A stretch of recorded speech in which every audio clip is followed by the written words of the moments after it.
last but not least speaker today is Deborah Grow, and take it away, Deborah.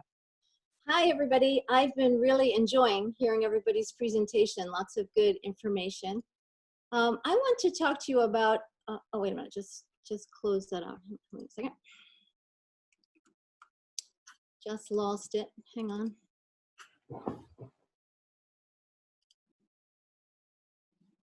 So I teach in my school. I have very young learners. I have all ages, but the ones I was particularly concerned about were the very, very little ones, and still not sure how I'm going to handle them coming back, because what we do is a mommy and me class, and it's all singing and mostly movement, rhythmics class, and we do ABCs and so forth.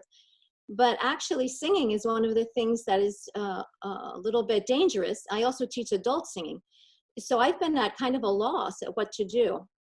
I also teach at university. So I have not been able to really be on top of taking care of my school here so much. So I thought, what is the best way to handle this? And at the beginning, everything kind of fell apart. My building is under renovation. The building next door is under renovation. They were putting up scaffolding. It was really loud. It would be very difficult for little kids to come in and out of here. My Wi-Fi wasn't working well. I finally bought a booster. I can't see myself here. Hold on. I finally bought a booster. Hang on a second. And if you're having Wi-Fi trouble, I highly recommend that you get one of these. You plug it into the wall, and it really helps your Wi-Fi signal. So if anybody's having trouble, look for a Wi-Fi booster. So I also teach full-time at university, and that went totally online. So I was really, really swamped. And Ibaraki was under a state of emergency until a few days ago. So what I decided to do, and I want to talk about the very little children. So these are the children 1 to 3 who come to my school. And I feel like they are so vulnerable because they really, really depend on a routine. I mean, all students do, but these students in particular. And usually it's a very touchy-feely class. They're in my lap. They're sitting so close to me. And then we do 30 minutes of lessons and 30 minutes of free play with toys that I have. So I thought, how in the world am I going to do this? And the parents are very supportive and enthusiastic. So what I decided to do was try to recreate the class that we do here as a remote learning. So let me show you what I'm doing. So this is my little character, Ruff, and the English garden, and I make materials for young learners. So my students all have these books and songs, and they know them. So I thought, let's start with that and with the class, and I use these for a little bit older learners. So what I want to talk about is what you can do when you can't do what you do. So doing music is pretty difficult online. And I also teach an elective at university that's singing. It's music and drama. The first thing we started was singing, and the video lags, and there's so much trouble.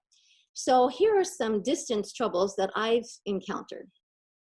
A weak Wi-Fi leads to streaming problems, so songs lag. When you sing, there can be an echo from your computer or from their computers. Very difficult so far to achieve music in real time. And schedules have been disrupted for both the child and the parents. Many parents are working at home, and you have to catch children when they are really receptive. Usually I found 10 o'clock is the perfect time for little ones. And for 1 to 3-year-olds, about 20 minutes really is their attention span. I go for 30, and it needs to be pretty fast moving for that. So what I decided to do was try to make the lessons on demand, give them short videos to make it flexible for the parents. I'm making a lesson folder for each child for about 30 minutes of lessons with short clips they can access. Hi, And Deborah. Sorry about that. Are you sharing your presentation by any chance? I am, I thought. I'm not. You don't see it? I don't see it currently. I'm sorry. Didn't mean to Oh, okay. interrupt you. You're saying so. That's bad. Okay, hold on. Okay, let's try that again. Okay, how is it now? Perfect. Thank you so much. Sorry about that. Okay, yeah. I wonder why I can see myself. Okay, so let me go back. So English Garden, and my children all have this. It's called Honeysuckle Cottage. So I thought that was the easiest thing for them to work with. So, and then I use this for the older children. This one will be geared to working with these materials for the very little ones, 1 to 3. So as I said, what you can do when you don't do what you do. So I ran into all kinds of problems with streaming, songs echoing, and music itself is difficult online in real time. So what I decided to do was give them short videos. So I made a folder for each child, and then they can access as they like when they have time, about a 30-minute lesson. So this is for the mommy and daddy and me classes. So the parents know the routine, they know how to do the lesson. They've done it many times with the child. So this allows the parents to find a time that both child and parent can be attentive. I think parents, especially when there's more than one child in the house, are pretty stressed out, and then also trying to work from home, many people. So little children really love what they know, and they find comfort in what they know. So what I've tried to do is keep the same format and routine and make it as close to class as possible. This is what a typical rhythmics class looks like in my school. We have a greeting. We do some kind of movement with instruments. So I'll introduce Disney rhythm sticks. I use a book and a song that they know. So we'll do the Weather Bee, and then a game for the book.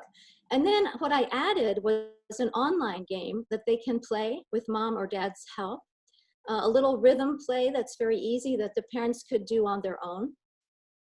Hand play song, which is very popular with them. So we have several that we do.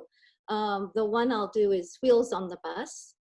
And then we have a little dance for movement. And again, it's Disney. They love what they know. They love Disney. And the parents also appreciate that they know it. So a little imagination and dance. And I didn't include in this presentation an ABC game, which I think everybody kind of has a handle on how to do that online. And then a sign off with a personalized goodbye. So a personal greeting and then a personal goodbye to them. And then follow up with some worksheets that are age appropriate. So let's go through and take a look at my baby class, okay? My distance learning baby class. So I made, I learned TikTok. I made a TikTok video, and then I made a video, for example, with one of the children's names, and this child is Yui. She's just turned 3. Hi, Yui. It's Deborah Sensei. How are you? I'm good. How is Papa and Mama and your baby brother? Let's do a lesson. So just a very simple hello to them with their name, which I think will make them happy. And then rhythm sticks. So because we probably the children don't have the actual materials, I'm going to write to the parents and see if they want to borrow a set from me, so that they can work at home. It's easy to go to a home center, buy a dowel, a long dowel. Make sure it's not too heavy and not too thick. It should be light, but make a good sound. They can cut it for you for about 50 yen. And then I can send you the specifics of how big it is, how long it should be. This is a perfect size. And then they can sand it down so it's not sharp. Another alternative, I think we are in the, suddenly I started improvising anything that I didn't have in my house. When we were really under state of lockdown, one of my curtain rods broke, and then I was suddenly improvising. Like I suddenly learned I could make many things I didn't know I could make. So you could also improvise rhythm sticks. You could roll up paper into a tight roll. All parents know how to do that, and some children, 3, can do it as well. You could use unsharpened pencils, even tablespoons, to do the activity. So let's take a look at how it might look. So this is Kimbo Educational Simplified Rhythm Stick, Small World. Okay. Let me show you how it looked in real time a little bit with 1- and 2-year-olds in my class. Some people say, oh, 1-year-olds couldn't possibly do this, but I will prove to you that they can. This was about 5 years ago in my rhythmics class. Let's see that in action with my baby class. Can you see it? It's okay? Maybe I can put it over here. Ready? They are 1 1/2. No, we can't see it. You can't see it. Okay, hang on. Hang on. Okay, I think I have to stop share and then open this in a different share. Okay. Okay, let's see. Let's see that in action with my baby class. Maybe I can put it over No, we still don't see it. Oh, hold on, hold on. You have to select it. Yes, we can see it now. Okay, I had to switch screens. They're 1 1/2. They're pretty good, right? So this teaches body parts.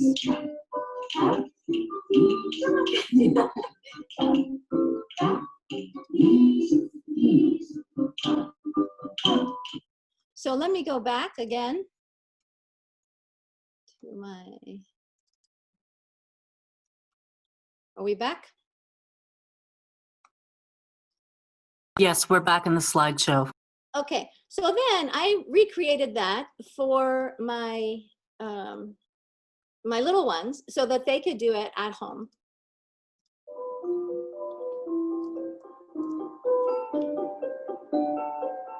This is just how we do it in class. Down, house, down, house, down, house, down, house, down, house. So I tried to simulate them looking at me and doing it. Small world. Your knees. Knees, knees. Tap, tap, knees, knees. Knees, knees. It's a small, small world. Toes, toes, toes, toes, toes, toes. It's a small, small world. Cross, down, cross, down, cross, down, cross, down, cross, down, cross, down, cross. It's a small, small world. Ready? Here are your shoulders. Shoulders. Shoulders. Shoulders. Tap. Shoulders. Shoulders. Shoulders. Tap. Shoulders. Shoulders.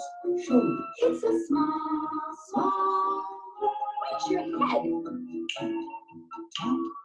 Head. Biting mom. Oh, biting mom. There is Kita. Oh. Head. Head. It's a small, small world. Where's your nose? Nose. Nose. Oh, nose, nose. Nose, nose. It's a small, small world. Down, down. So you get the idea. It's very simple to use, and they really love it, and they want to do it every time. And that's what I find with the 1 to 3-year-olds is they really want a routine, and I do the class almost the same every time. I have some different books, some different songs that I do, but our routine is almost the same. So I'm trying to recreate that for them. We do simple rhythm in our class. So we do various instruments, but I use a tambourine, and it gets their attention. They have to watch very carefully. They have to watch my lips. They have to listen, and they have to respond. You could do it to any nursery rhyme or any repeated any repeated song or even sentence, right? So I say, listen for falling down, listen for falling down. Then I sing it, London Bridge is falling down, falling down. So they have to listen. And if they didn't have a tambourine, they could actually pick up anything in their house now and do it. This is just a tin and a spoon. London Bridge is falling down, my fair lady. So they have to watch, and the rhythm changes. And and it's for really small children, but it's very effective, and they feel very proud of themselves that they can follow the rhythm and get it right. And following rhythm is actually really important for learning to read later. There was it was the graduate school. The Graduate School of Education at Harvard. There was a study, an expert on dyslexia actually, and the researchers said clapping out syllables is really like a preventative for learning problems. So I tried to get them to understand syllables and understand that it's different from Japanese. Then we usually do some sort of hand play, and their favorite, of course, is Wheels on the Bus. I'm sure everybody does Wheels on the Bus. So I decided that I usually hold it and I'm doing the motions. So I decided to try to recreate that by using a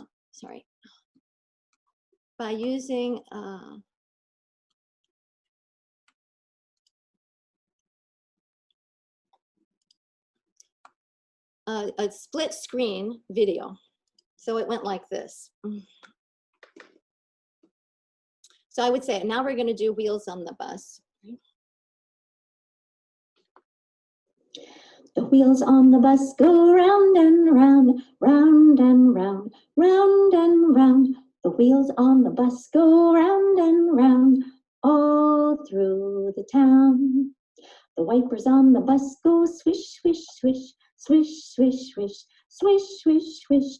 The wipers on the bus go swish, swish, swish, all through the town. The driver on the bus says, move on back, move on back, move on back. The driver on the bus says, move on back, all through the town. The people on the bus go bumpity bump, bump, bumpity bump. So I tried to make it as much like our class as we could. They can see the same pictures, and they can see me and see me doing the same motions as always. And then usually in the class we do some dance, and this is easy to recreate at home as well. So we do ribbon dancing. It could be done with a handkerchief or a scarf or dad's necktie or anything you've got. In my school, we have these. They're made from cardboard. They're simple. Circle with the cutout. I like this because there's something for their little hands to hold. And then we put some colorful ribbons. So it's something that mom or dad might make for them at home. And if you don't have that, as I said, you could use a long scarf or whatever. I like this one. And again, I use Disney. This is Under the Sea. And it's sort of an imagination game. I like Kimbo Educational because it talks you through all the motions. You don't have to memorize things to do. So it supports you completely in the lesson. Are you ready to dance? What color should I choose today? Green or blue? Red? Yellow? Gold? Today, I choose red. Are you ready? Swimming, it's a fish. It's a fish swimming. Huh? I see you. Take a picture. Pose. Cheese. Cheese. Hop. Down. Up, down, circle, circle, circle, turn.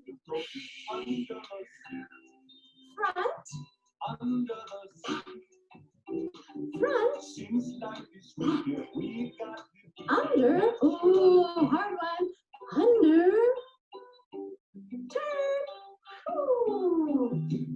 It's a butterfly. Butterfly. So I changed some of the things he says. It's a car.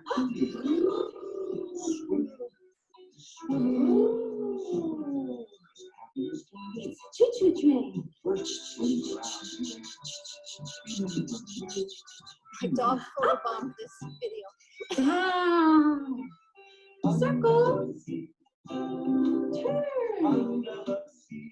Front. Back. Front. Under. Under. Front. Back. Front. Back. Turn. Up. Down. Up. Down. Down and up. So they really love this dance, and they're really cute. And of course, girls especially love those ribbons. And I found that when I taught in kindergarten for 3 years, and I found that even the wildest boys would calm down if they had those rhythm sticks or those ribbons in their hand. So often children want some manipulative to give them focus. So I love this, and it's very imaginative and very fun, and I also use it to teach colors. Okay, now let's move on to the Weatherby. So this is one of the books in their set that they have at home. Everybody has it. So this is a book about the weather, and it comes with a game built in, which is a spinner.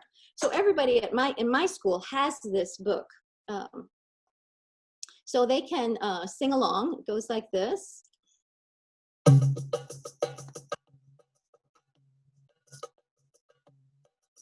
Then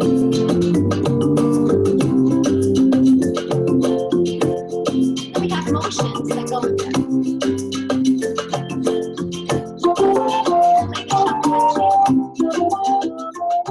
I say the instruments. Oh, Weatherby, Weatherby, oh, what will the weather be? Oh, Weatherby, Weatherby, let's spin the dial and see.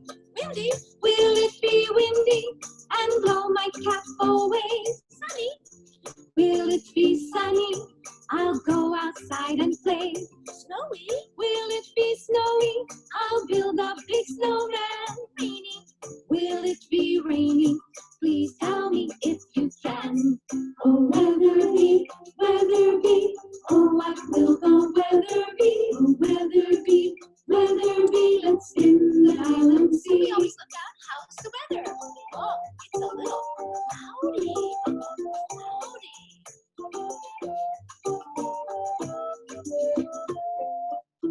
Will it be cloudy?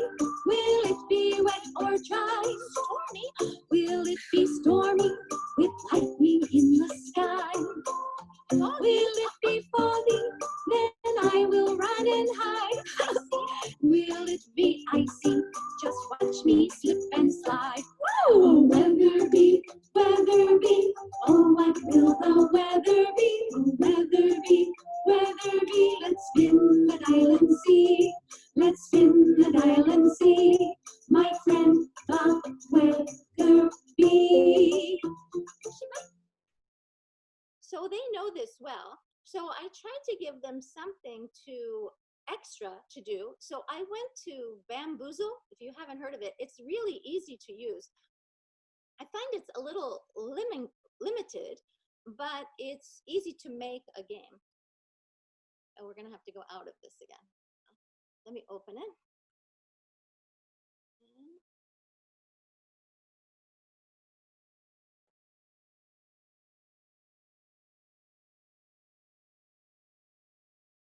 It.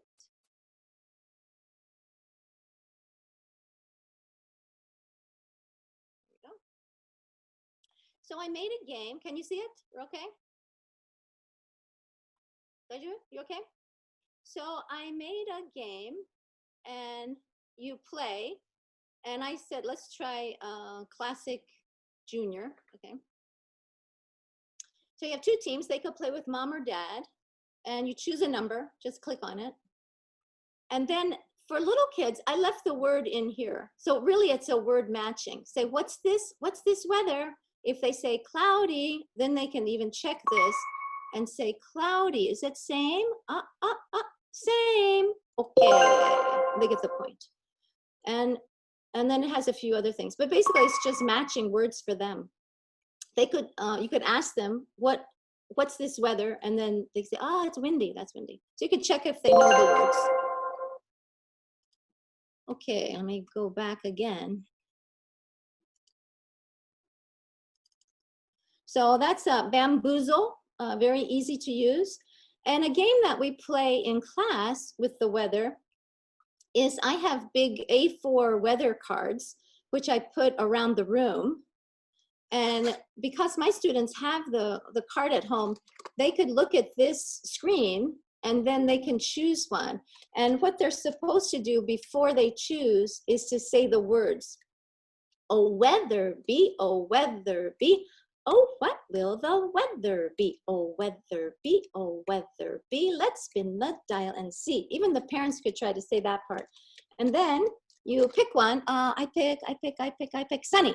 Okay, and then, so they choose one on the screen, on the file, and they say, cloudy, didn't win. And so mom and dad could also play along.